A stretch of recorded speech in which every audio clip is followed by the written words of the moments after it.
Hello, I'm Lesley Logan, and today we're going to do the single leg tower.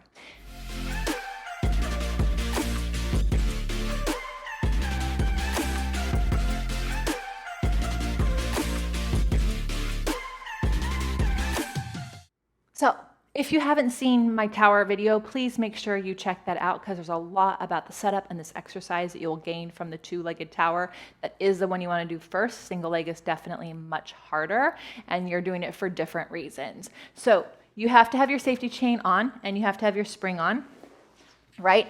And then you set up just like you would for tower. Generally, you probably would do a few towers before you do a single leg. Now, hands are here, heart is down.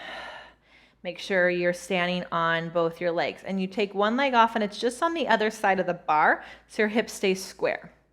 Then when you lift the bar up, your hips have to stay together. What will tend to happen is one hip will drop. Now my free leg is gonna reach up as I bend and straighten my tower leg.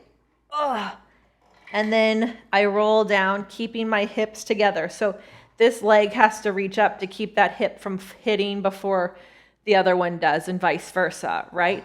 Then you switch.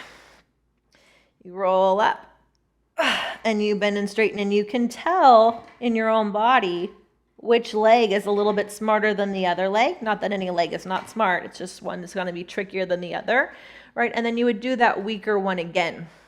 In between, you can bend and straighten your legs, flex and point your ankles, right? Whatever your body kind of needs, reach. So for me, my left leg likes to get caught up in my knee and my calf rather than working from my seat. So I usually do extra on those. And then I really make sure I'm reaching up the back of my leg as I roll down. So with the single leg, I highly recommend you do the weak leg, the strong leg, the weak leg. But again, do both. Do those after you do a two-leg version so you can kind of feel what that's like. And then I would go back and do the two-leg version so you can make sure that you're reaching through both legs evenly. Because there's that sneaky leg that will just go along for the ride. And when you do a single leg tower, you're going to learn which leg that is, and you can really double check that it's carrying its own weight, right? If you have any questions, please put in the comments below. Thank you so much for watching, and I will see you next time.